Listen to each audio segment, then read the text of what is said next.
Shalom. So, sorry, but I got here kind of late myself. I'm not as prepared as I would have liked to have been.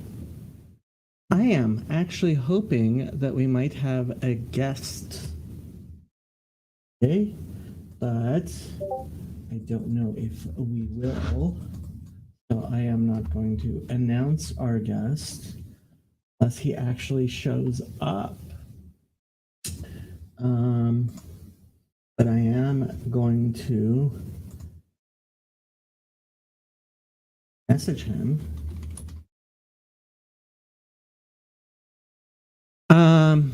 Now, as far as the Rebbe, maybe I should pull something up. Might as well be the Chabad website, I guess. See what the Chabad website has about the Rebbe on. Okay, so there's therebbe.org.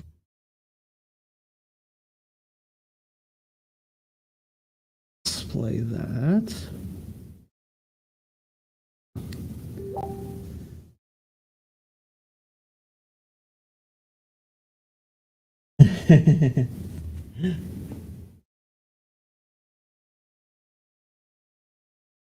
Oh, so it looks like we might actually have our guest star after all. So you guys can be happy about that. So the Rebbe died in 1994. I got that right. I'm pretty sure I got that right. Can also look at the Wikipedia page for the Rebbe. I wonder if I put in just a Rebbe, if it'll go. Kind of. It didn't exactly go straight to the Rebbe, like some might have hoped. Yeah, he died on June 12th, 1994. And so the question becomes, why are we talking about the Rebbe?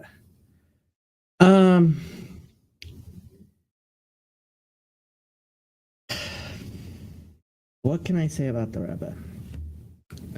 So in this little corner of the internet,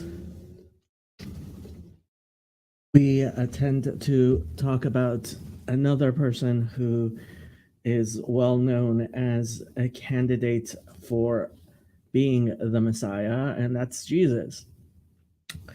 And one of the reasons why Christians in this little corner of the internet talk about the Rebbe and make my blood boil every time they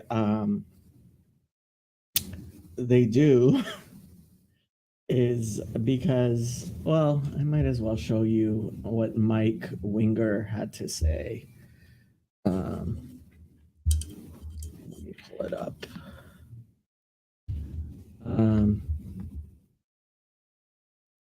So this is Mike Winger. Core, it's still. Let me pull it up.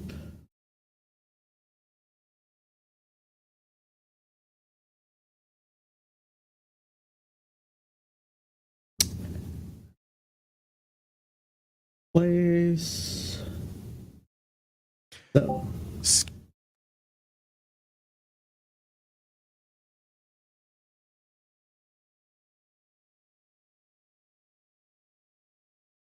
And I played this on a video. Gilmage says, what's your understanding as to why the Jews don't believe in Jesus and are waiting on someone else? I think primarily it's tradition. Yeah, he's right. I think the again, you asked my understanding on this. I think the majority of Jews don't really know a lot about Jesus. When I've heard from those who Yeah, were Jews no, we know and all then about came to Jesus. the Messiah, came to Christ, they talk about how they had really very, very shallow understanding of Christianity and of Jesus in particular. One Jew said that he thought that persecute Jews. Realize, wait a minute, Jesus, a Jew writing about a first century Jew. Maybe you are. You know, they're okay with that. The current like tradition in Orthodox Judaism is if you are a Messianic Jew, it's fine as long as your Messiah is not Jesus. So there's been rabbis even recently who some Jews say, "Hey, I think that's the Messiah," you know, and then they're fine with it. They're like, "Yeah, you're still a Jew. Of course you're Jew." But when you put your faith in Jesus, you're not even a Jew anymore. You're not a Jew. So he's talking about the Rebbe. And that's what a lot of oops, did I not I hope you guys heard that. I didn't share the screen. Okay, just to make sure you did hear that, let me go back a little bit and Who claimed to be the Messiah, which is not actually considered that written by Jews. I mean, Matthew is like written about Jesus, a Jew writing about a first century Jew who claimed to be the Messiah, which is not actually considered that bad in Judaism. Claiming to be the Messiah, maybe you are. You know, they're okay with that. Yep. Acts In 5. Judaism, the current like tradition in Orthodox Judaism is if you are a Messianic Jew, it's fine as long as your Messiah is not Jesus. So there's been rabbis recently who some Jews say, "Hey, I think that's the Messiah," you know, and then they're fine with it. They're like, "Yeah, you're still a Jew, of course you're Jew." But when you put your faith in Jesus, you're not even a Jew anymore. So he's talking about the Rebbe. So I'm going to stop sharing that so we can go back and talk about the Rebbe.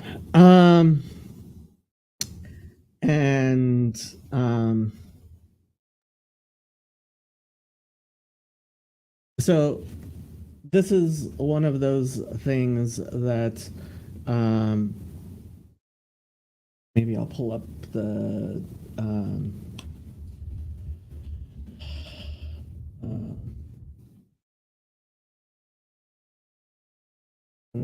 maybe I'll pull up the Franz Rosenzweig quotes.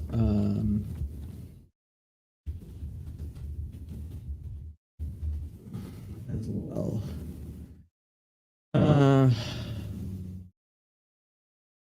Pull that up as well because this is something that has happened a lot in Judaism.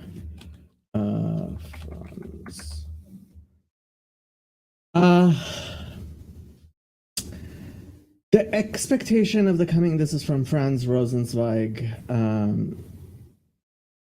quoted in The Personal Messiah, page 21.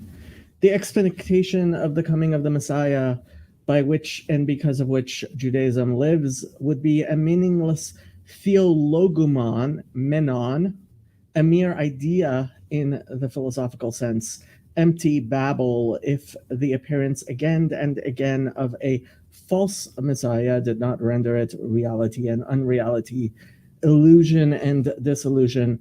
The false Messiah is as old as hope for the true Messiah. He is the changing form of the changeless hope. He separates every Jewish generation into those whose faith is strong enough to give themselves up to an illusion, and those whose hope is strong enough so that they do not allow themselves to be deluded. The former are better, the latter stronger. The former bleed on the altar of eternity of the people, and the latter are the priests who perform the service at the altar.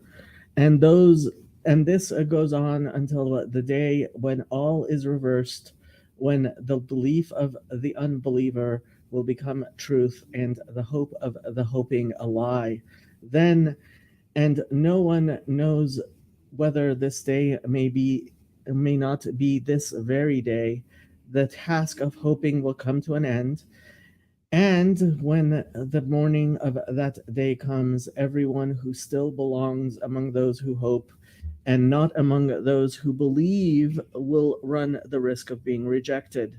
The danger hovers the apparently less endangered life of the hopeful. And I mean, he's right. Jewish history is replete with Jews looking forward to the Messiah.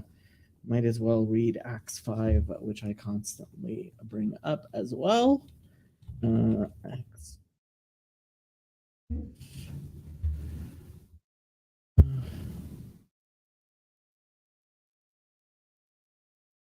Acts 5.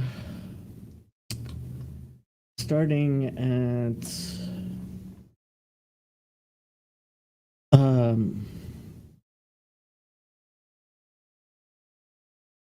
34. Then stood there. So the apostles had been arrested for preaching about Jesus and were brought before the Sanhedrin. Verse 34, then stood there up one in the council, a Pharisee named Gamliel, a doctor of the law, had in reputation among all the people, and commanded to put the apostles forth a little space, and said unto them, ye men of Israel, take heed to yourselves what ye intend to do as touching these men. For before these days rose up Theudas, boasting himself to be somebody, and by somebody he means the Messiah, to whom a number of men among about 400 joined themselves, who was slain, and all as many as obeyed him were scattered and brought to naught. After this man rose up Judas of Galilee in the days of the taxing, and drew away much people after him. He also perished, and all, even as many as obeyed him, were dispersed. And now I say unto you, refrain from these men and let them alone, for if this counsel or this work be of men, it will come to naught. But if it be of God, ye cannot overthrow it, lest haply ye be found even to fight against God. And to him they agreed.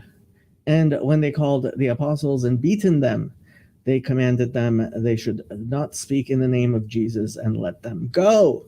And they departed, and so on and so forth. And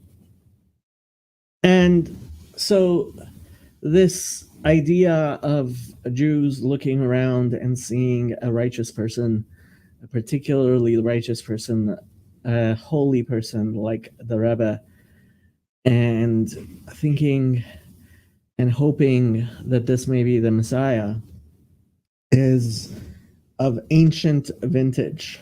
And this is something I'm actually going to be talking to a Messianic Jew about, who's on the server.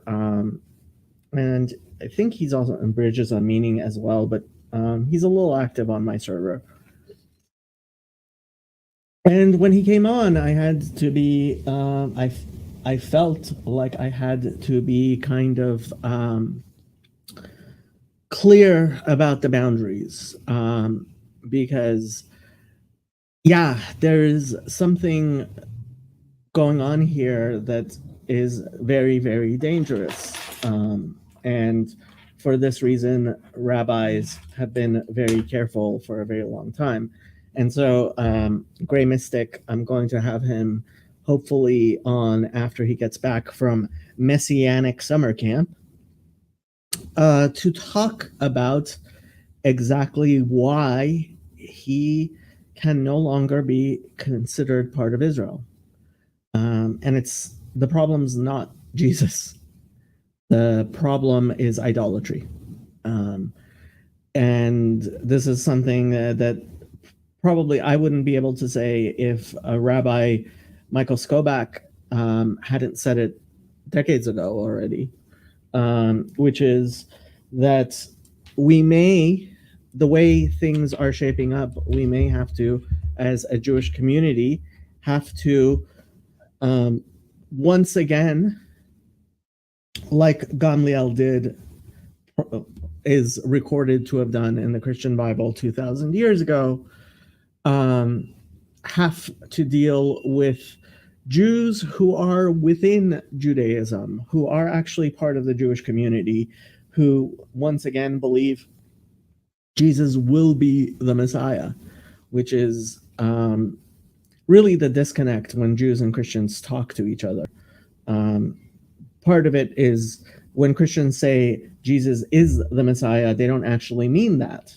Very, very, very few Christians, not any of the major denominations of Christians, believe that Jesus has actually fulfilled the prophecies of the Messiah. What? Yes. And Christians don't like to admit that, even though it's true. And they doubt me when I say such things, which is why I have to explain it to them that Christians, which is the biggest thing, like, I look out the window and I see quite clearly that the Messiah has not come. There's a quote in the Talmud, which I will kind of translate into English, where it says, how do you know that the Messiah has not come? You put your hand in your pocket, and instead of a nickel, you take out a dime. That's how you know that it's the Messiah has not come. And notice, you're trying for a nickel and you take out a dime, right? It's better than what you thought you were taking out of your pocket. But the fact is, that itself is proof that we are not living in the Messianic era. And when you look at all of the, and Pastor Tanner kind of had a video on this today. When you look at what the Bible says about the Messianic era, it's quite obvious to anybody who takes the Bible seriously that this ain't it. This ain't it. And Christians realize that. They realize that 2,000 years ago, and they realize that now. And how they deal with that is a problem for Christian theology, but generally the answer that Christians give is the same that Jews give, which is, this ain't it, and this ain't it. So how do we end up with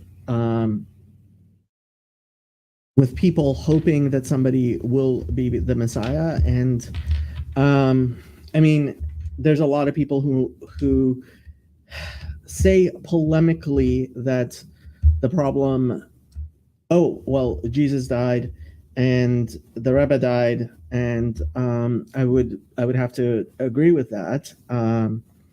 What Maimonides says in Laws of Kings and Wars, chapter 11. Let's pull that one up. Display it. And generally, this is what Chabadniks believe. If a king will arise from the house of David, who diligently contemplates the Torah and observes its mitzvot as prescribed by the written law and oral law, and the oral law, as David, his ancestor, will compel all of Israel to walk in the way of the Torah and rectify with the breaches in its observance and fight the wars of God, we may with assurance consider him Mashiach. And that's what it says. Hare ze bechezkad shahu Mashiach, and that's what a lot of Chabadniks will say of the Rebbe. if he succeeds in the above, builds the temple in its place, and gathers the dispersed of Israel, he is definitely the Mashiach. And that's the question of Mashiach Bevadai, which only the most extreme and outside the norm Chabadniks will say. And what he says further is, if he did not succeed to the degree and or was killed, he surely is not the redeemer promised by the Torah. Rather, he should be considered as all the other proper and complete kings of the Davidic dynasty who died. And that is how I feel about it, and that's how a lot of Chabadniks feel about it.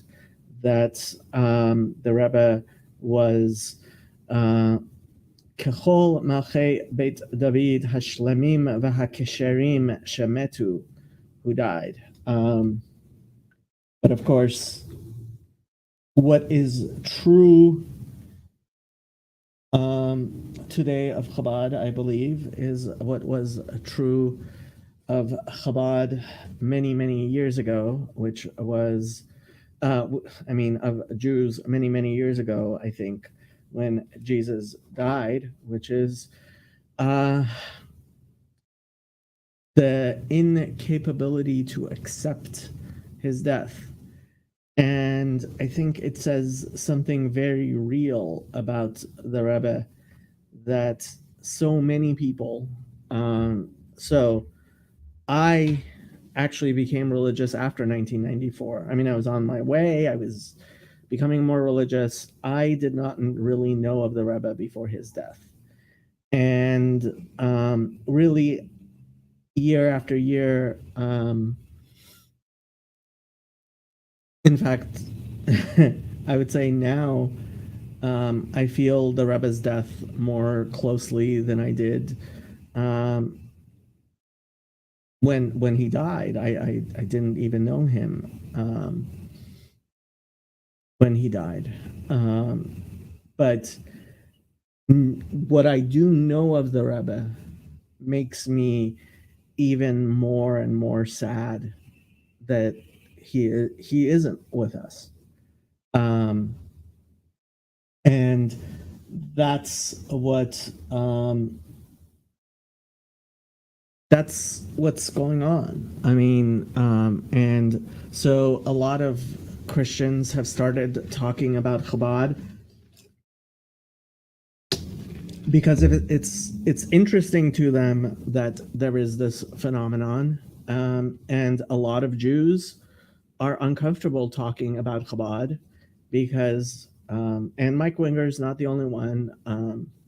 There's somebody on Unbelievable who again brought up the Rebbe and people's feelings that the Rebbe could still be the Messiah, which I think is just, I think it's a mistake.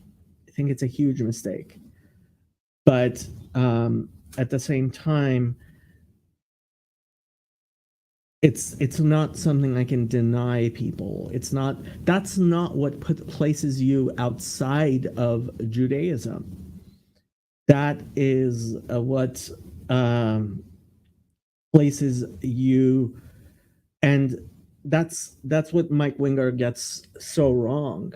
And that's what I want to clarify with Gray Mystic, and what I've tried to clarify with there. We have Messianic Jews who are actually just halachically Jewish, who have accepted Jesus as their Messiah, in a way, local distance, in fact. Not that I've actually discussed this with him directly, but he's probably the most famous person in this corner of the internet who is a halachic Jew, who he doesn't consider himself having converted away from Judaism.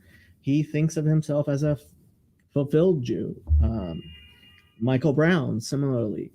And there is a dividing line that has put them outside of what is acceptable in Judaism, where they can no longer be considered part of the Jewish people. And it's not a question of whether or not Jesus will be the Messiah. Now, there's all kinds of problems with believing that Jesus is the Messiah if you truly believe that, but frankly, most Christians don't even believe that.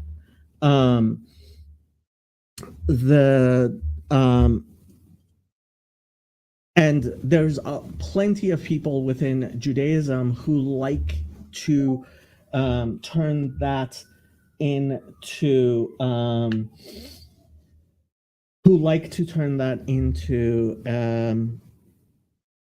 the dividing line, because it's an easier dividing line.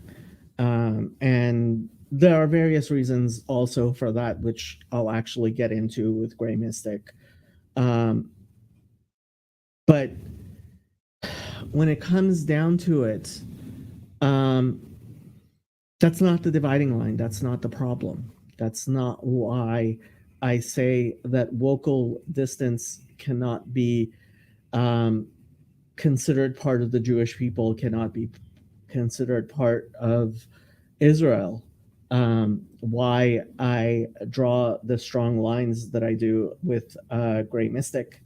Let me see if he can come on.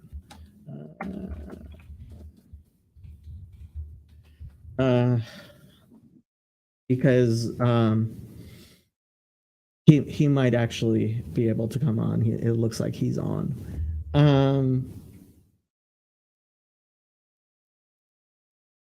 There's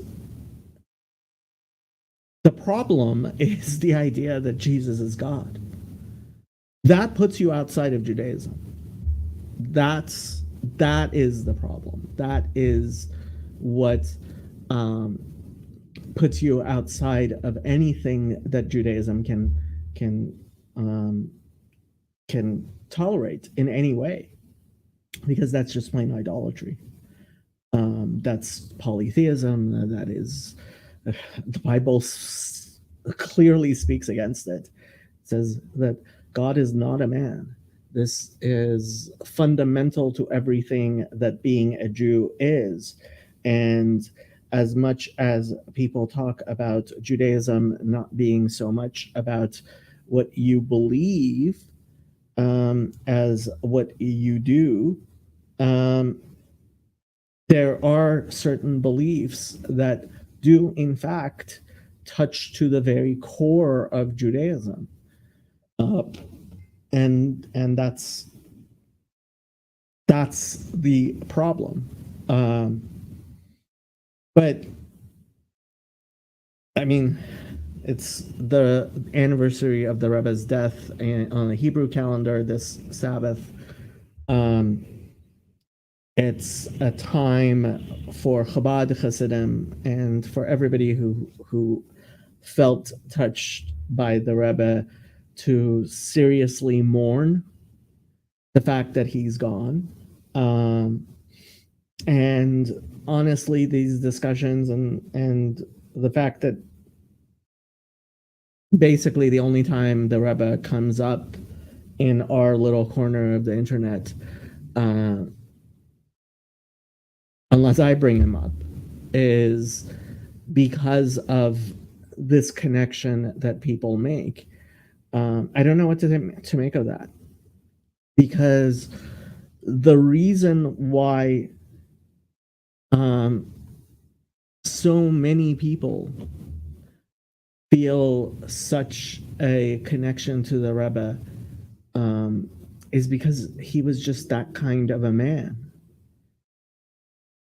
And I just want you to really seriously think about what it means to be the type of a person that hundreds of thousands of Jews, at least tens of thousands of Jews, Hasidic Jews, felt, yeah, he could be the Messiah. And he died. And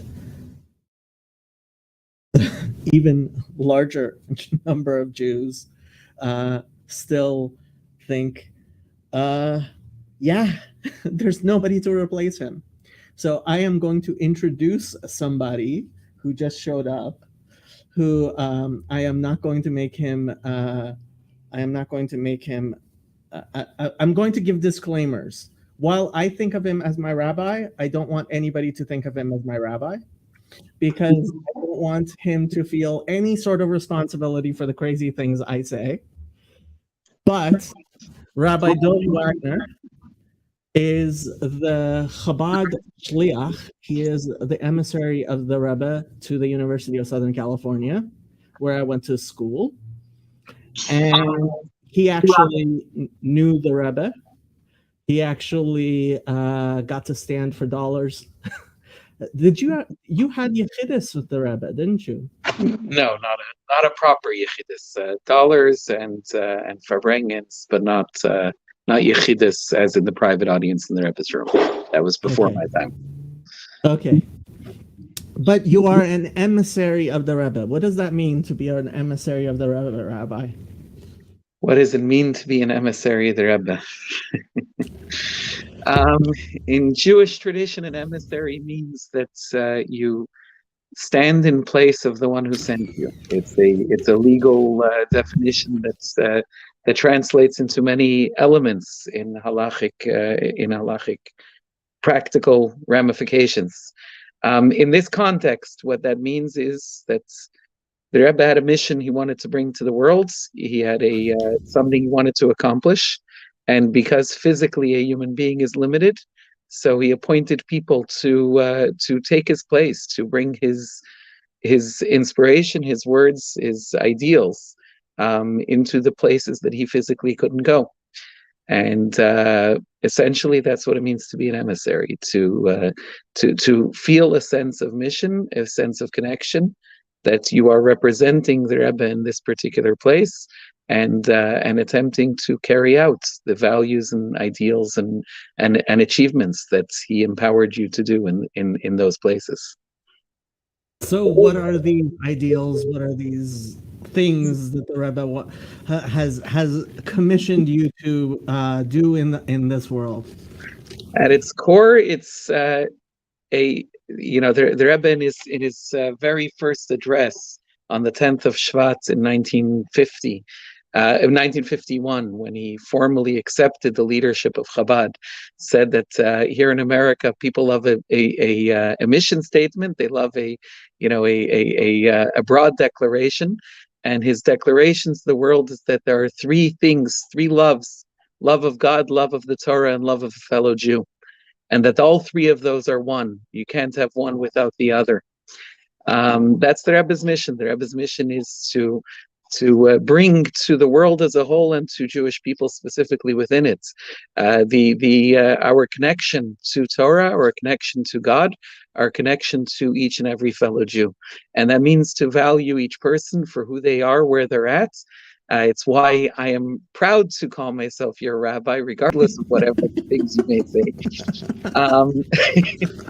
Doesn't mean I have to agree with any of them, but it means that it's not about whether we agree or not. It's recognizing the value of each and every individual, the value of each and every action, how every mitzvah, an individual mitzvah, an individual act of goodness or commandment is an act of connection that exists eternally and is eternally valued, independent of what came before it or what comes after it.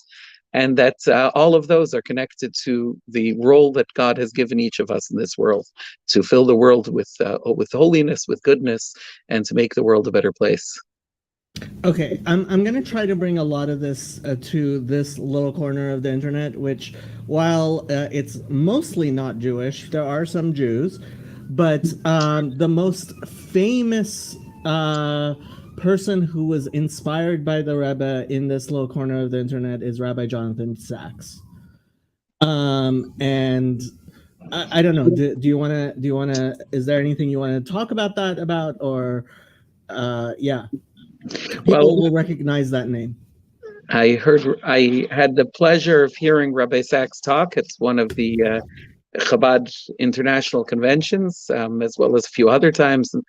And his famous line about the Rebbe is that he had known many leaders that were looking to create followers. He felt the Rebbe was unique in that he was not interested in followers. He was interested in uncovering and empowering the leader within each and every one of us. Rabbi Sachs told the story about how, as a young man, when he was trying to decide where to go in life and what to do in life, he traveled to the United States. He was at the time a graduate student in, I believe, in Jews College in Oxford. That's what it was called then. Yes, and so he was actually here in California visiting family, but he had sent a message. You know, he was looking to visit various Jewish leaders, and he had asked the Rebbe's office if they could set up an appointment. He got a call saying that you have a private audience established, set way before he had been warranted that it could take 3 or 4 months. The Rebbe had instructed upon getting this request that they put him to this high up on the line, and he was given a meeting. I don't recall the exact details, but it was something like, 2 in the morning, the 2 weeks 2 weeks from then. So he jumped on a Greyhound bus, went across the country, and had his audience with the Rebbe. And what he describes impacted him the most was at the end of this audience. He says the Rebbe did something. He asked whatever questions he asked, as he had asked of many other great leaders, and got whatever answers he got, and was duly impressed with the answers. But at the end of the audience, he says the Rebbe did something that nobody else had done. He turned it around and said, "Now I'd like to ask you some questions." So he was a little surprised, but the Rebbe started to query him, to interrogate him essentially about what was going on in Jewish life for students in Oxford. And he asked him multiple questions about this, that, the other, how many Jews are involved, and what's, and then after several questions, clearly it wasn't as, the situation wasn't as good as it could have been. The Rebbe asked him, "So what are you doing to improve the standing of Jewish life in Oxford?" And Rabbi Sachs says, he says, "I started giving a classical English response." He says, "And I started my sentence, in the situation in which I currently find myself, I can't." Says the Rebbe stopped him right there and said very seriously, "You don't find yourself in a situation. You put yourself in a situation. And if you put yourself in that situation, then you could take yourself out of that situation and put yourself into a different one." And the Rebbe put on him the responsibility to do something about improving the reality of what was going on, to improving the number of Jewish students who were involved in Jewish life, etc.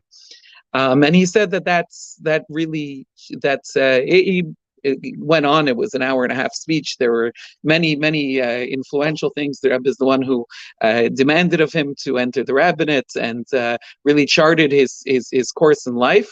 But he said that itself, that one line, really, became the beginning of where he went in life, recognizing that sense of responsibility that we each have a capacity to achieve and accomplish so much more than we sometimes think. I think in many ways that's really the Rebbe's greatest legacy is the recognition, as Chassidus teaches us, Chassidic teachings teach us, to look to the soul of each matter. And that's what the Rebbe did when looking at a topic in Torah, or looking at a political situation, or looking at an individual. The Rebbe always saw not the body, not the externalities, but the soul. And the soul is very different than we often imagine. Each of us possesses a soul that has essentially infinite capacity to connect, to do, to empower, and to illuminate. And the Rebbe saw each person from that perspective and tried to encourage each one to light their spark a little bit more, and to take that a step further. I actually linked the address to the Kinnis HaShluchim that Rabbi Sachs on my Discord server, so if people want to see it. And one of the things he mentioned was that the Rebbe told him that he has to care not just about the Jews, but he also has to care about the Gentiles. And one of the common misconceptions that Christians have, that I've been trying to drum out of them, is this idea that Jews believe that God doesn't care about the Gentiles, that God, which, as far as I'm concerned, we read the book of Jonah, like, it's Maftir Yonah is like one of the highest Torah readings, like scriptural readings of the whole Jewish liturgical calendar. And the whole story of Jonah is like just a complete refutation of that idea, clearly. But so one of the things that Rabbi Sachs said was that one of the things he learned from the Rebbe was that no, we can't only be concerned about Jews. We also have to be thinking about all of humanity. So I just wanted to see what you might want to say about that. Yeah, I think in some ways, the Rebbe was probably the first or foremost Jewish leader in several millennia to focus Jewish attention on the impact that we need to have, not just on our own world, but on the world as a whole. The Rebbe spoke often about the 7 Noahide laws, that's Rambam, Maimonides, clearly states that it's an obligation upon Jews to influence the world as a whole towards greater sense of morality and observance, particularly in the context, as Maimonides points out, not just to believe in morality for morality's sake, but to believe in it as something that was given by God to Moses at Sinai, instructing humanity as a whole to work towards a higher and greater sensitivity to the universal moral code.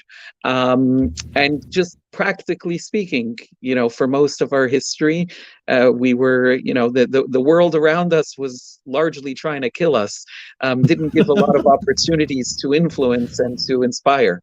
As that's really changed, arguably in a significant way, for one of the first times since the destruction of the temple in the 20th century, the Rebbe began to talk more and more about our obligation to bring those values to the world.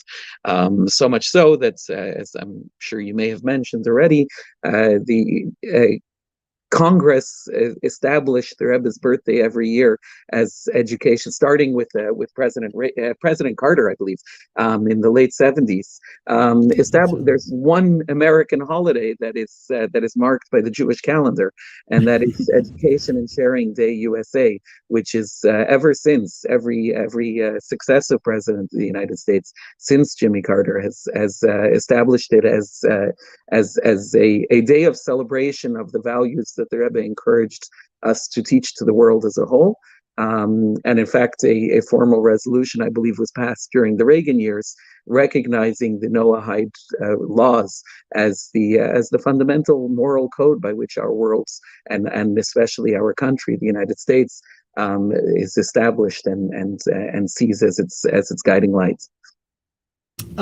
There's a bunch of places I could go from here, but so Rabbi Sachs composed an adaptation of the Rebbe's Sichas, Torah studies. It's out of print. It's available on Chabad.org.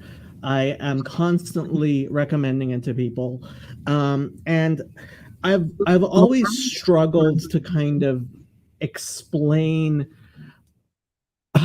Like I was talking to a rabbi who was a Maggid Shir at the Mir, and when I said the Rebbe had 600 chidushim on Chumash Rashi, he thought I was being sarcastic, because when you are somebody who's that involved in Yiddishkeit, right? He couldn't even imagine that what I was saying was something anybody could take seriously as something somebody did.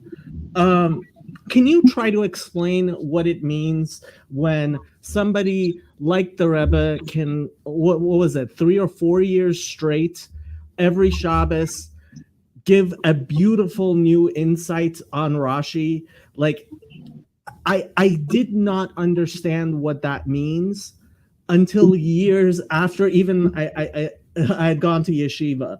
Like, just the immensity that it wasn't even like, if he had spoken about just anything regarding Rashi, right?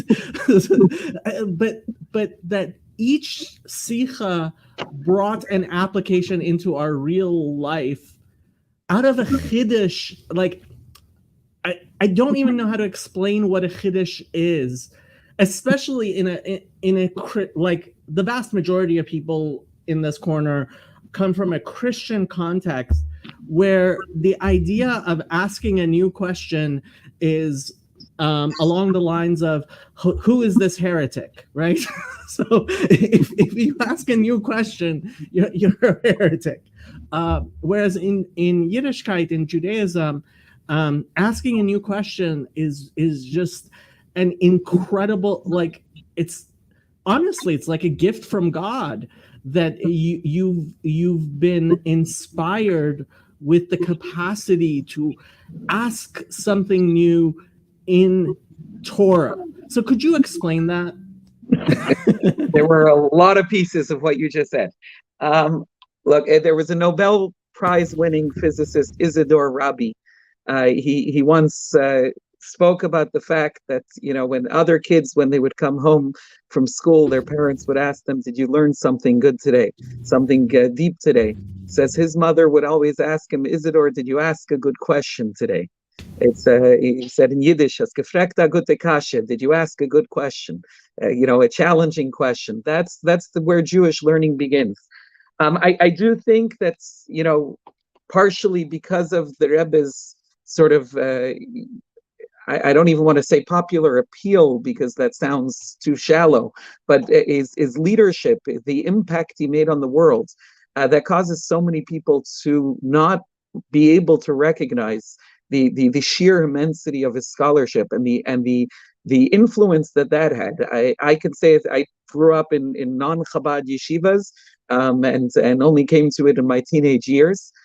Therefore, sort of was exposed to, how these concepts or these ideas are studied without the particulars of Hasidic interpretation, and specifically the Rebbe's elucidations and scholarship. And really, it almost boggles the mind that there's so many topics that to me it seems impossible to study and learn and attempt to understand without access to the Rebbe's teachings and to the Rebbe's insights.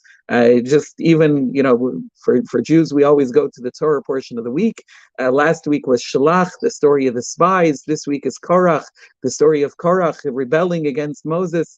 You read those on a basic level, just with the basic interpretation of the text, or even with the classical commentaries of Rashi, but just at a fundamental, at a surface level reading.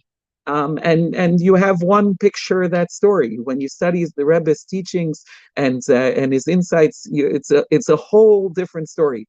I'm not going to get into it because that'll be an hour or two right there. But there's topic after topic that it's only, in my mind, with the Rebbe's teachings, that one begins to glimpse the depth and beauty of the Torah's teachings. Just relating to what you said, a classic Rashi talk often included the Rebbe asking literally 15, 20, and sometimes as many as 50 or 60 questions on the details of a text, on the specific nuances of the verses, on the statements that Rashi makes in explaining them, on the classical commentators that had discussed and that had dissected those texts and Rashis, and some of the questions that remained after studying their commentaries, and then would give one perspective shift of what's really going on, what is going on in this text, what is Rashi truly addressing. And once you see that perspective shift, suddenly that answers all of those 30, 40, 50 different questions. So much so that once you learn one of those talks, you can't imagine ever reading that Rashi without it being obvious that that's what Rashi meant in the first place, that that's what the text meant, and that's where it was going all along.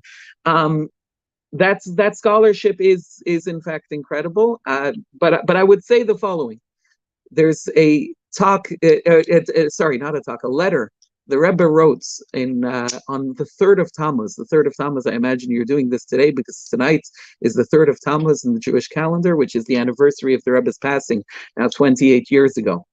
On the 3rd of Tammuz in 1950, so a couple of months after the previous Rebbe, the Rebbe's father-in-law, passed away, the Rebbe wrote a letter that says, Rabim hamechapsim, there are many who try to understand and understand and highlight the qualities of Jewish leaders in general, specifically of the Rebbe, referring to his father-in-law. It says, and there are those who focus on its qualities as a person of self-sacrifice, as a leader, as somebody who influenced the Jewish people, as a scholar, as a teacher, as a miracle worker, many other facets and aspects of the qualities of the Rebbe. The Rebbe argues, and I think in his letter about his predecessor, he really gives us insight into how to relate to him. He says they're all missing the points. Iker chaser min hasefer, the main focus, the main point is being lost when trying to focus on all of those different qualities, which is not only the main thing, but also the main thing specifically as it relates to us. And he says, and that is the nature of a nasi, the nature of a leader, of what a Rebbe really means, which is the Rosh B'nai Yisrael, as it's referred to in Jewish tradition, the head of the Jewish people. Just as a head, all of the influence, all of the elements that relate to the rest of the body come through the head and are directed by the head. Says that's the essence of a Rebbe. The essence of a Rebbe is not the leadership qualities or the specific influences, but rather the very nature of what a leader truly means. Because what a leader truly means is a connection that allows us to connect to our true source, our true essence, to who we really are. And it's that aspect that then everything else flows through. Then he goes on to describe how even in that there's different kinds. There's kinds that focus primarily on study, on the revealed parts of Torah, on the esoteric parts of Torah, on practical leadership and so on. And then you have those unique individuals here and there that encapsulate all of ththose different qualities together and bring them all and express their leadership in all of those different ways. And one like that, says the Rebbe about his predecessor, was the Rebbe, is the way in which he influenced us. That's I think the key of understanding Rebbe is understanding the nature of what true leadership means, what it means to put oneself aside, and for one's leadership to be all about revealing the essence of the person and how they're connected to the essence of God Himself. It's a humility and self-effacement that really in Jewish tradition we see expressed in how we learn, how we understand the nature of what Moses did for the Jewish people, and what true leadership has meant in our lexicon ever since. And that's why you see so many people influenced and so many people still talking and being inspired by the Rebbe, and this day, 28 years after his passing, when all the prognosticators foretold the end of the Chabad movement, because they couldn't imagine a movement continuing without the charisma of a physical leader. It has continued and continues to grow because the Rebbe's influence was not about himself ever. His teachings were about connecting us to ourselves, connecting us to our source, connecting us to our essence, and therefore he revealed that leadership quality in everybody that came in contact and everybody that came in touch. Torah and friends, I believe this is the first time you've been on my channel. Very welcome. He said good Shabbos. Of course, we are in Los Angeles. It's not Shabbos yet. It's not. I just want to make that clear. Rabbi Wagner would not be here if it was Shabbos. It's getting closer to Shabbos. And I know Rabbi Wagner has to go because he always has tons and tons of guests on Shabbos. And it'll give him a good chance to escape because I'm going to start asking him difficult questions now. So you tell me when you have to leave.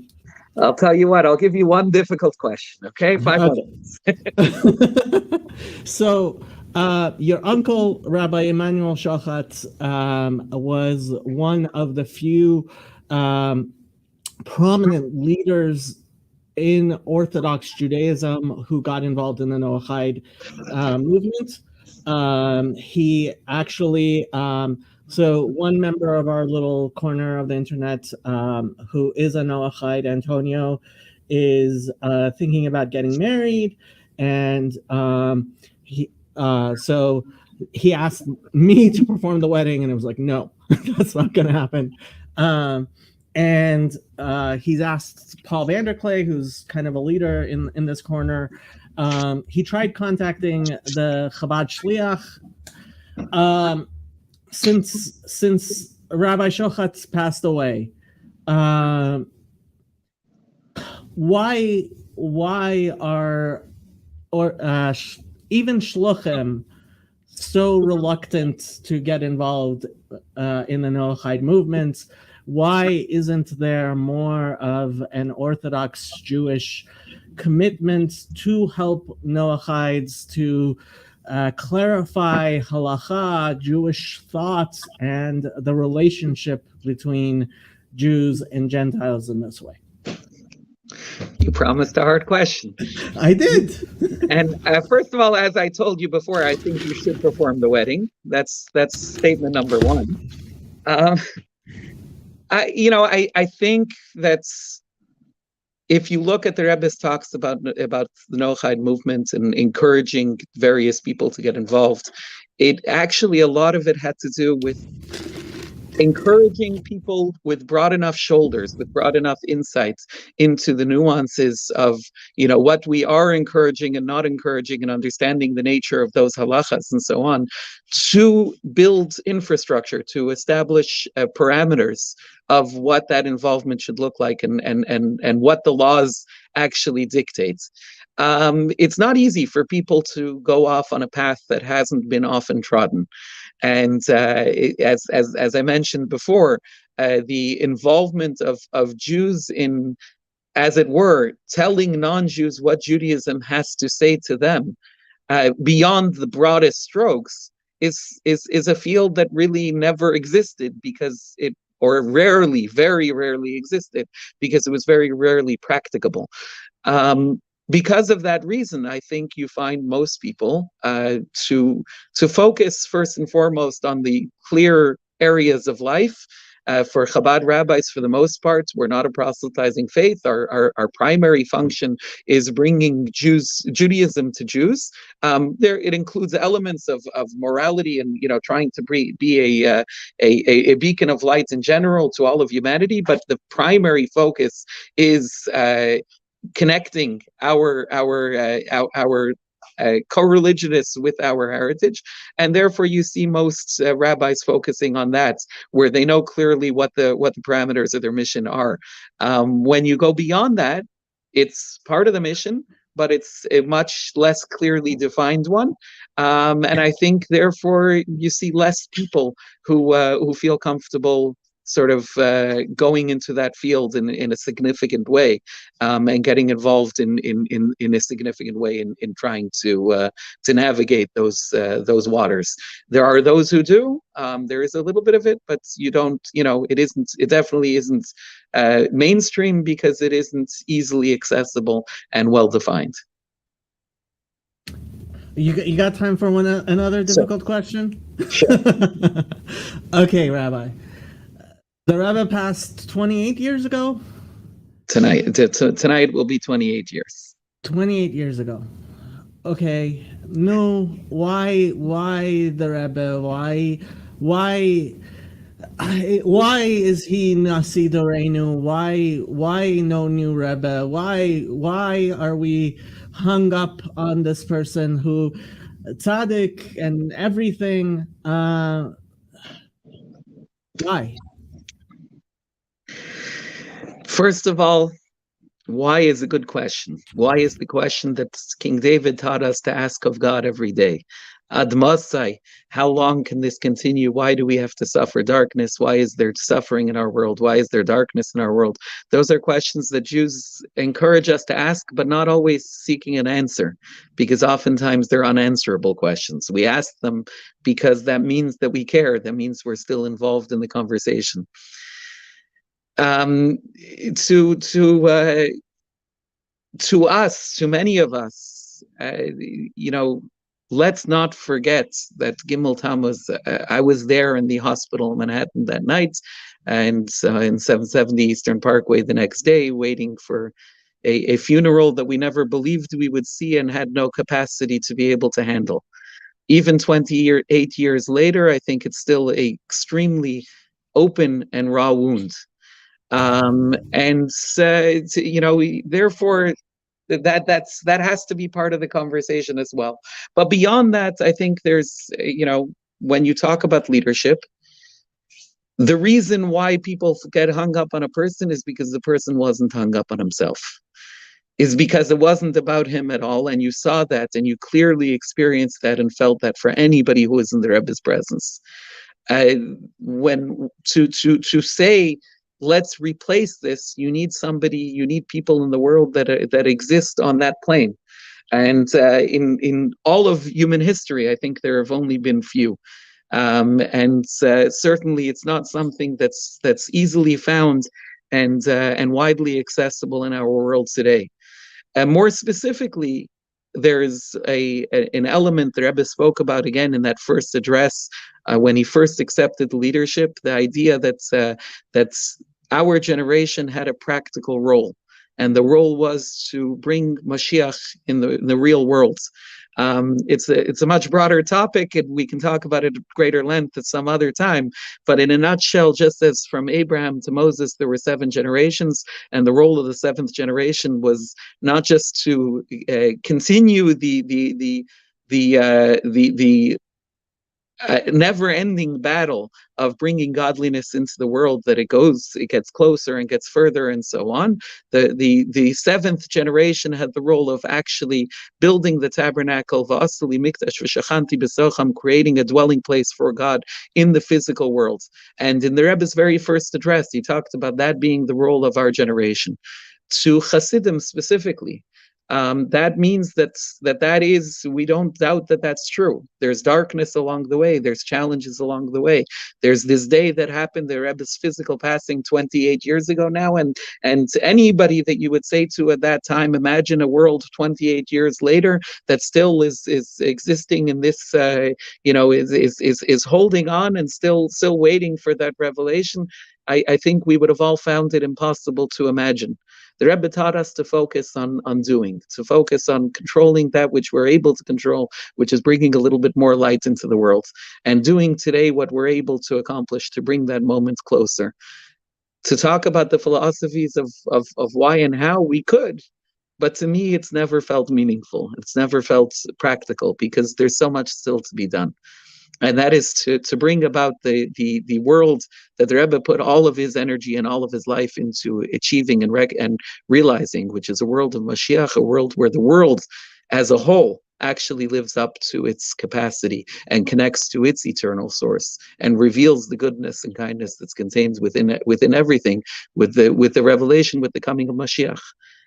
That's what we're here to do. Beyond that, that's above my pay grade. Okay. Well, speaking of your pay grade, Chabad at USC, they're having a summer fundraiser, I believe, right now. There's all so kinds sweet. Of stories. What? So sweet, Yaakov. I have to. When is the new synagogue going to be done? No? Yeah. You ask a lot of whys and when. No, we're actually hoping to be able to do services in the reconstructed Chabad house by Rosh Hashanah, and to have it done by December. Okay. Hopefully, we'll see. This whole COVID thing hasn't been friendly to construction in Los Angeles. Okay. I don't want to keep you forever because, frankly, if you were willing to come on, I would keep you on forever. My live streams are known for going 5 or more hours. Whoa. Uh, yes. All right, another day when it's not a Friday. But what do you want to leave us with, Rabbi? I mentioned I gave a talk last night for Chabad in Pasadena, and recalled a story, a many And story. you didn't invite me. You're always invited. Ugh, yeah. No. Come tonight. I'll come get an aliyah tomorrow. Okay. Look. So one of the stories that came to mind, as in conclusion, was whoops, sorry, my phone just fell. A story I heard told once by Mr. Frank Lautenberg, who was, I believe, a senator in New Jersey for many years. This was before he became senator. He was involved in Jewish leadership. He was a well-known philanthropist and many other things. I believe at that time he was head of the UJA, the Federation. And he had an audience with the Rebbe. So he came whatever time it started. They usually started sometime after midnight, and he was there, he said, for an hour and a half, and talked about all kinds of various important Jewish issues. He was involved in fights for rights for Soviet Jewry and for many other educational initiatives and all kinds of seemingly very important things. He says at the end of it, after whatever time passed, the Rebbe said to him, "So now, in conclusion, let's make a summary, and let's talk practical." So as I heard it, Mr. Lautenberg says to him, he's thinking to himself, okay, meeting with a rabbi, it's going to come back at the end of the day to the checkbook. I gotta, now it's time to dig deep. The Rebbe begins to talk to him about his own observance, about adding another mitzvah, adding another tradition. I believe even maybe it was about netilas yadayim, about washing his hands in the morning. And the Rebbe tells him like this. He says, if you go back home to New Jersey and you wake up tomorrow morning and you look in the mirror and you see the same Mr. Lautenberg that you were when you came in here tonight, then I have completely wasted my time. Says, if you will go home and do one more act of goodness, you'll take on one more thing, actually do something to change the world, to change yourself, and therefore to change the world, then I'll have accomplished something tonight. And again, I don't remember if I heard once a recording of a talk by Mr. Lautenberg or saw an article he wrote. He says he thought to himself, here we talked for so long about so many important things, issues that seem to be of relevance to the world as a whole, and definitely to the greater Jewish world, that will impact thousands and thousands of lives. But to the Rebbe, at the end of the day, it wasn't practical unless the person was going to do something real as a result. Take some actual step. So you ask, what would I leave you with? I would leave each and every one of you. Again, I have no idea who's watching here, who watches this. Yaakov's an old dear friend, so I came on. But whoever is watching, do something real. Do something meaningful, something practical that's going to make your life tomorrow different than it was today. And if you do that, that's the Rebbe's charge to the world. That's what connecting, what talking about the Rebbe actually means in practical terms. Making tomorrow a little bit better than today, and doing it in a way that affects real change in ourselves, and therefore brings something of real value to the people around us, to the people we interact with. Good Shabbos, Rabbi. Have a wonderful Shabbos. Bye-bye. So that was Rabbi Dov Wagner of Chabad of USC, a shliach von der Rebbe, an emissary of the Rebbe. Where was my thing? The Rebbe. So if there are people who want to ask questions or discuss anything we've discussed, I was ignoring. Hey, Caleb. Yes. It's it was it, it was a good discussion. It was a good discussion. He's a very good man, and part of the reason I wanted to have him on is for people to understand what it's like. I don't know if you noticed, but Rabbi Wagner, he's 2 years older than me. And when the Rebbe died in 1994, I was, how old was I? I was 17, which made Rabbi Wagner 19. And if you notice, he was in the hospital. The Rebbe had been incapacitated by a stroke for almost 2 years before he passed away. And like he said, the wound is very fresh. And for all those years, when I met Rabbi Wagner the first time in 2000, he and his young wife had come to Los Angeles with a baby to do what the Rebbe had inspired him to do. And for the past 20 some years, that's what he's been doing. That's what all the Rebbe's shluchim. So Max says, did you say you witnessed Rabbi Wagner perform miracles? Yes, I have. The story I like to tell is this was when they were first buying the Chabad house. Now they're rebuilding it. When they bought it, it was a dump. It wasn't livable, and so Rabbi Wagner, he's through the inspiration of the Rebbe, he believes that what needs to be done, and he needs to do his part and make it happen. And he has incredible amounts of faith. And so I went over to his house. I used to study Mishnayos with him.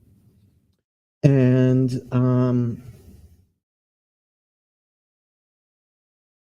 he said to me, Yaakov, I need $3,000.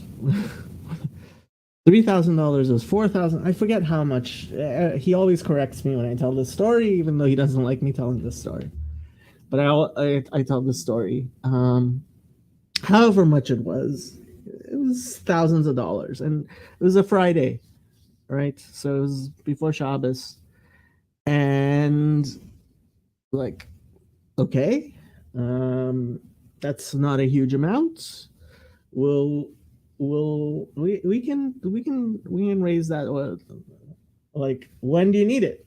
He said, well, the plumber needed supplies, and he said, until he gets the check, he's gonna have to stop work. So I wrote him a check. So Friday, he writes him a check. Like, and so the money's got to be there when the check goes to clear. Okay.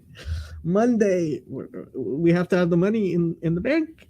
And I didn't know. I mean, it was the type of thing that he does. That's how he lives his life, and that's how he's been living his life the past 20 years that I've known him. Said, you think about it, I have to go and learn with somebody and I'll be back. So he went to learn with somebody else. It was an hour, and I'm sitting there trying to figure out what we're gonna do. He comes back and he has a check exactly for that amount. Like, it was the exact amount, right? One of the professors, the person he had gone to go learn with, that professor had spoken to his wife, and he had decided he was going to over so many years contribute so much, and the first installment came out to be the exact amount. And he had, so before Rabbi Wagner had actually written the check to the plumber, this professor had written a check for that amount, put it in his pocket, because he was going to then go learn with Rabbi Wagner. And Rabbi Wagner had gone and spoken to the plumber, and and then come and learned with me. And then he went to learn with the professor, and the professor gave him the check. Rabbi Wagner says he never gave the other installments. He gave other money, but he never gave the other installments of the pledge he made. And yeah, that's how the shluchim of the Rebbe live. And some people will be very uncomfortable with a saying that. So there's a Yiddish saying, "Der Rebbe fragt the world." The God runs the world, right? And Hasidim will say the Rebbe fragt the world. The Rebbe runs the world. And that's something people are uncomfortable with, and I can understand why they're uncomfortable with, because they don't understand what it means. Because a Rebbe is Atzmus Malchus Melubash Baguf. He is a human being who, like a Torah scroll has the words of Torah within it, written within it, right? So you open up a Torah scroll and you can read the Torah, right? But what is a Rebbe, a scribe, a teacher of Torah? He's somebody who can actually write the Torah, right? He knows the words of Torah, and he physically takes ink and parchment and he puts them together and he makes the Torah actuality. And it's not just that physical scroll. When that Rebbe is an actual Rebbe, he lives it. He lives the Torah. His mind is filled with Torah. His emotions are illuminated by Torah. His body is animated by Torah. He lives Torah. He is a walking, talking, living Torah scroll. That's a Rebbe. That's a Rebbe. And so I forget what I was saying. I hope what I was saying was in some way clear. But yeah, and by living that Torah, by making the will of God real in the world, that's what you can call Tzelem Elokim. That's what you can refer to as the image of God.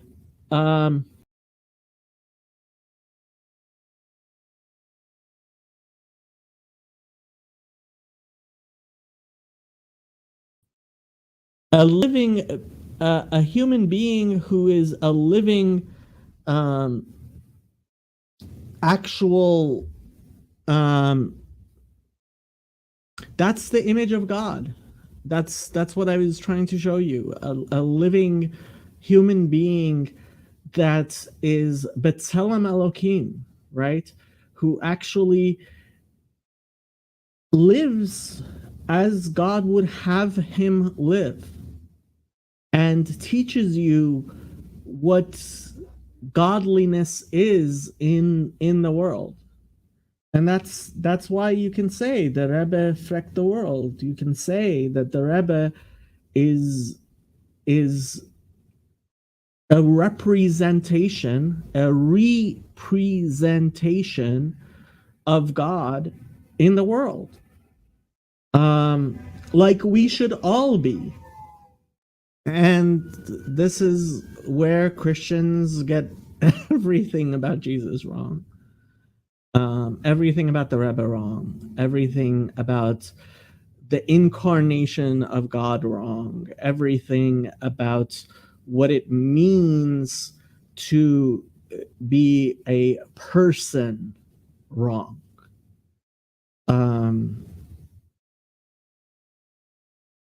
Yeah. I hope there was some sense in that.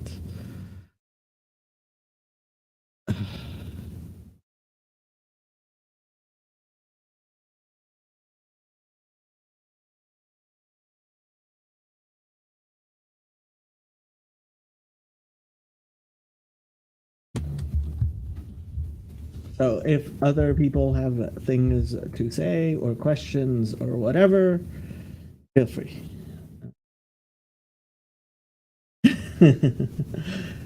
Sounds like you're splitting. Am I splitting? What? Do you mean the cognitive distortion splitting? Uh,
what did the Rebbe mean when he said a non-Jewish soul comes from 3 satanic spheres while the Jewish soul stems from holiness?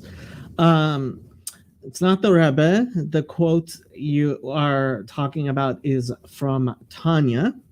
It is in the first chapter of Tanya, where it says that the Nefesh HaBahamit, that is one level of the soul, it is the lowest level of the soul of a Jew, comes from the Klipat Noga, which is the shining husk, and the Nefesh HaBahamit, the lowest level of the Gentile soul, comes from the 3 Klipot Tmeot, which is the 3 impure husks. And yes, I'm used to answering this question. I'm used to answering this question to Jews more than I am to Gentiles. What exactly that means, what it applies to, who it applies to, you have to understand first and foremost that when we talk about these things, we are talking about particular levels of soul, of categories of people from particular sources in the spiritual worlds.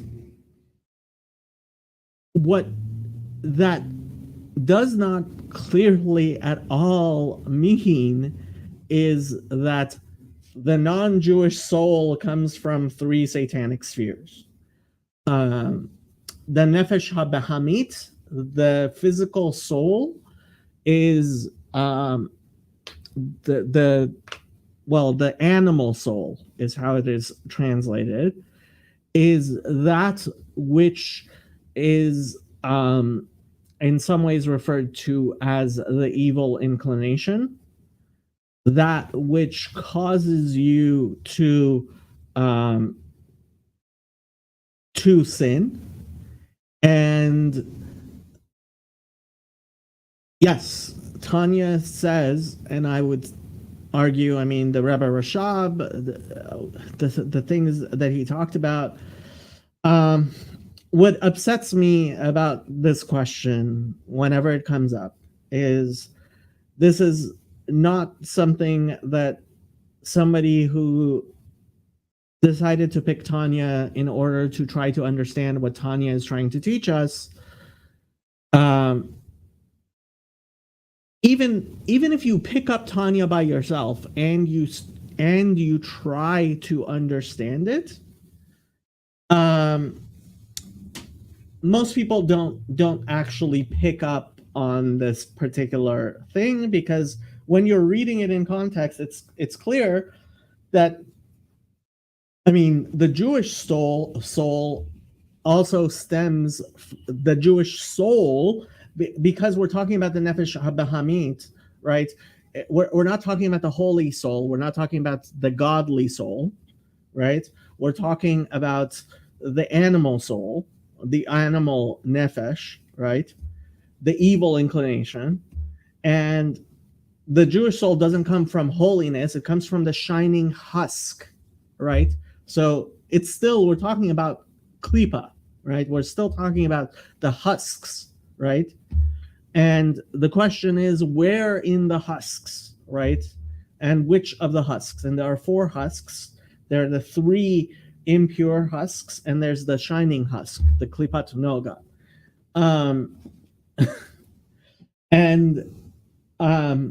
If you were just studying Tanya, I guarantee you, I have studied Tanya with many, many people, without it being pointed out in this way and mischaracterized. And I don't blame you, Dominic, because this is obviously something, I mean, this is a quote you didn't come up with.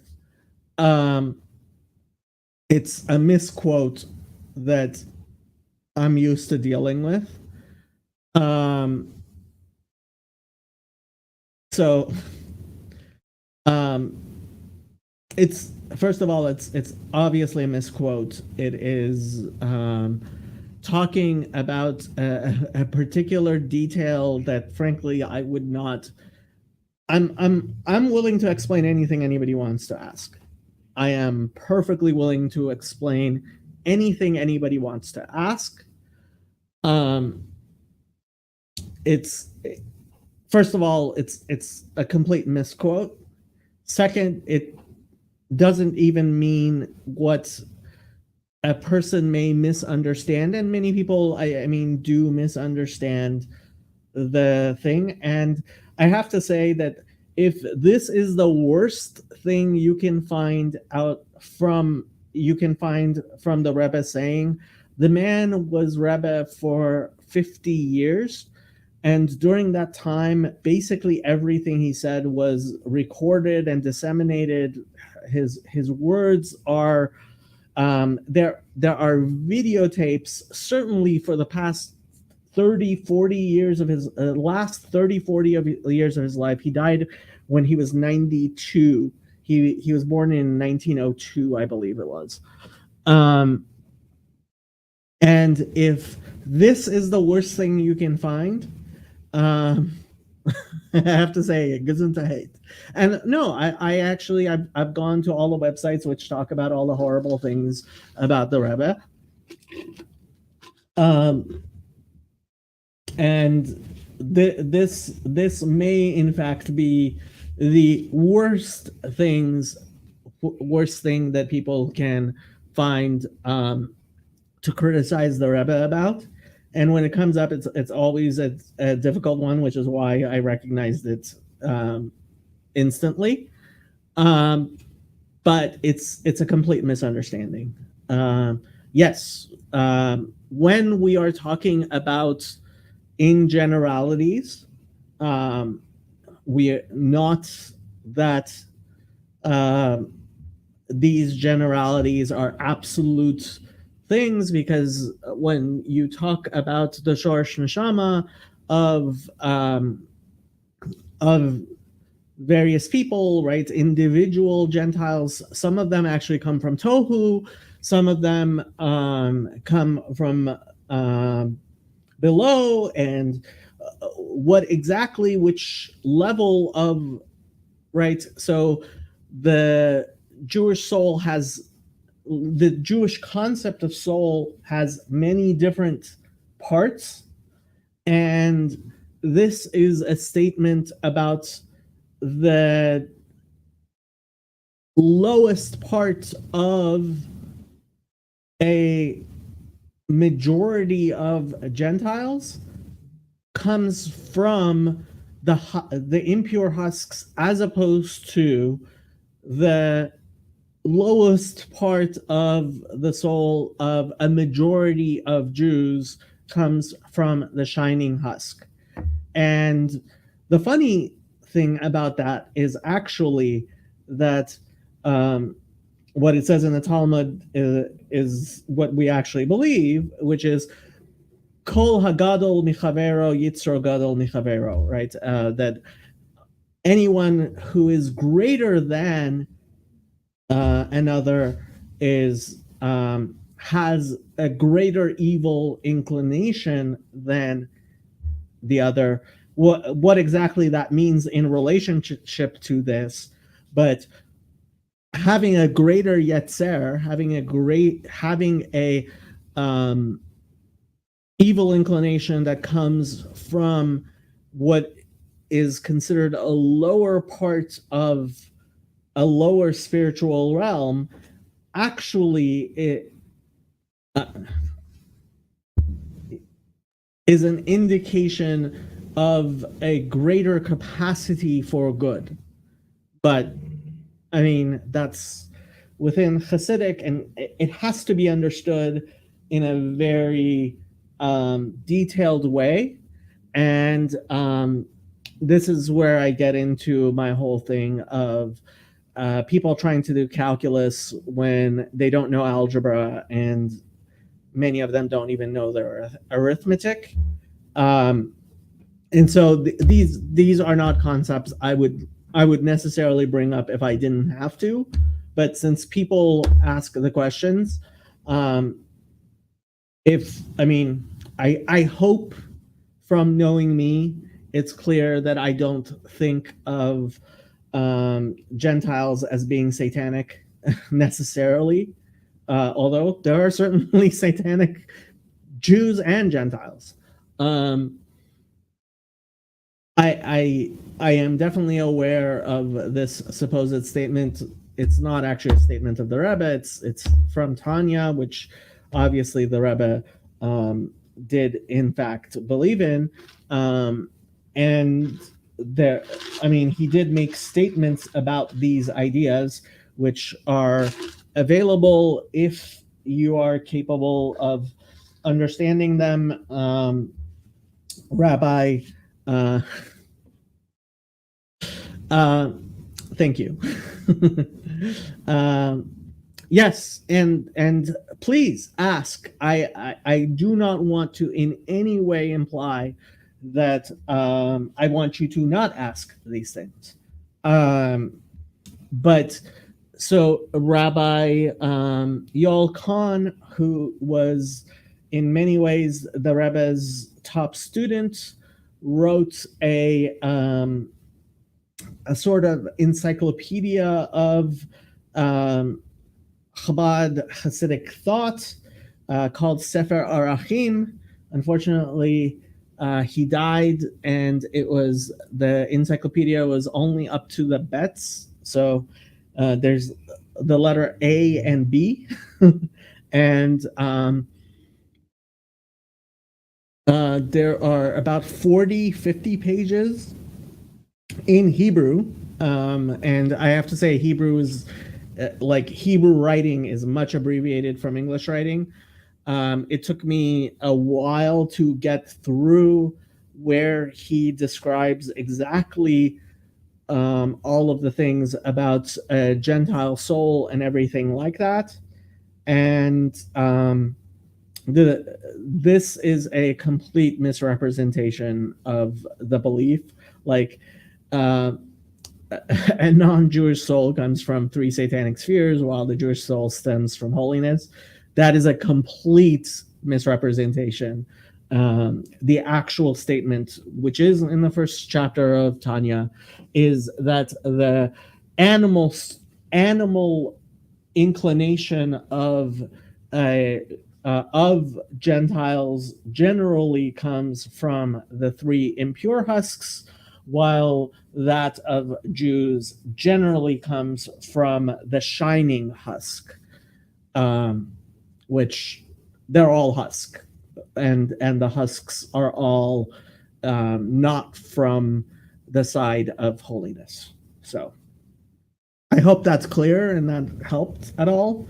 Again, this is pretty advanced stuff, and you have to be searching for things to misunderstand in order to end up with this question, I believe.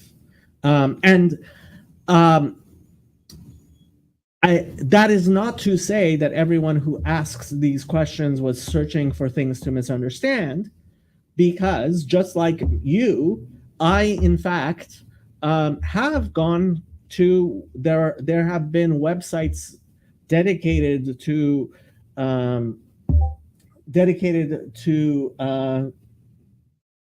debunking the Rebbe, because I wanted to know what are the worst things people do say about the Rebbe, and this is one of the things that I found, and I have personally looked through many and sundry and basically all of the arguments people make about and against Chabad and the Rebbe, and I believe the Rebbe was a prophet. I believe the Rebbe, if the Messiah was going to come during the Rebbe's lifetime, I believe the Rebbe would have been that Messiah. I believe the Rebbe lived a holy and Torah lifestyle in ways that I know of no other human being during my lifetime having lived or being capable of living. And so if you have questions, please ask. I would be surprised to hear something that I have not myself heard before, because obviously I've been involved in this stuff since before you were born, Dominic, I think. I'm pretty sure. I'm not sure how old you are. No, you might. I forgot how old you are. Um, but you were a little kid when I started looking into this stuff. Um, and if there is something, then I don't know of it. If the Rebbe, yeah. So you were born in '96. So um, I was just I met the first Chabad rabbi that I ever had contact with in 1996.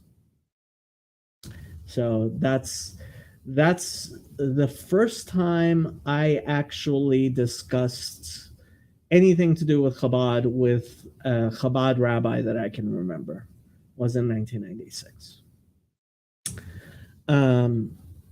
And yeah, well, first of all, I have to say, um, Chabadniks are human beings just like everybody else. And I don't blame them for not being able to get over the Rebbe's death. Chabad hasn't gotten over the Rebbe's death. And that's a sad reflection on the Rebbe's life, was that when that light went out from the world, thousands and thousands and thousands of people were left orphans. And I think you saw that when Rabbi Wagner was talking about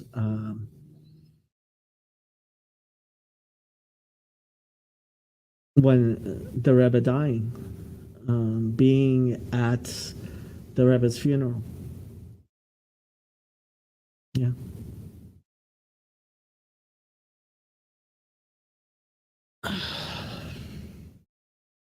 26, you know what 26 is, right? 26 is the numerical equivalent of the tetragrammaton.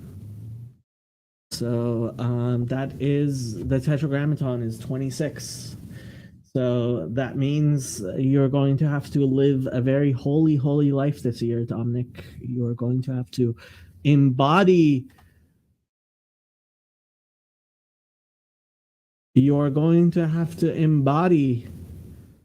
the tetragrammaton in your life, at least for this year. At least. Right? Two youngins. You were born in 93. Yeah, you're a baby. You're all babies. I turned 45 2 days ago. Good. Be a holy man. Get married. You too, Caleb. Get married. All of you. Don't be a curmudgeonly old single man like me.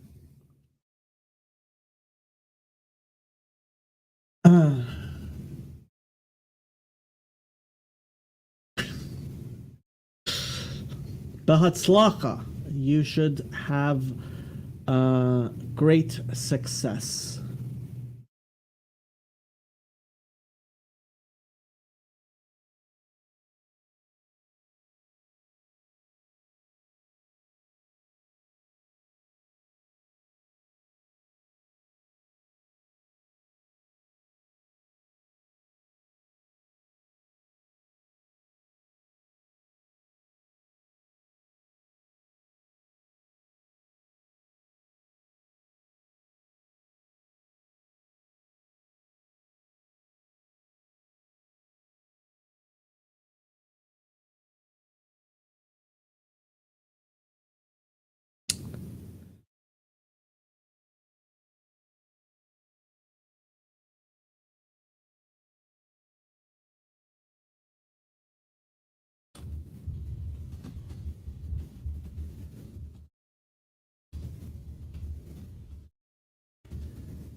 don't forget to like and subscribe, people,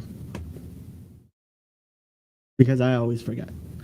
I'm gonna stick around for another 10 minutes or so, unless people want to come on or want to talk. If anybody wants to talk about the Rebbe, if you have questions, feel free to ask.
Well, glad to hear it.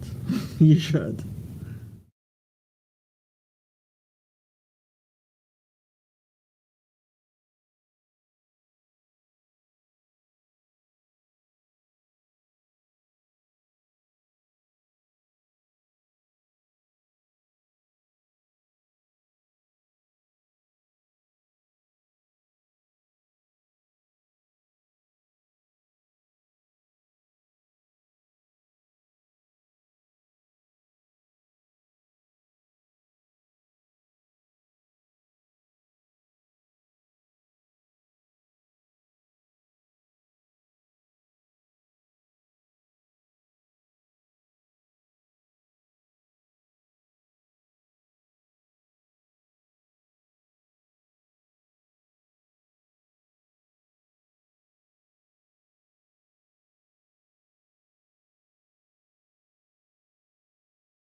Shalom, my dear friend. Be blessed. I am going to go. Be well, people.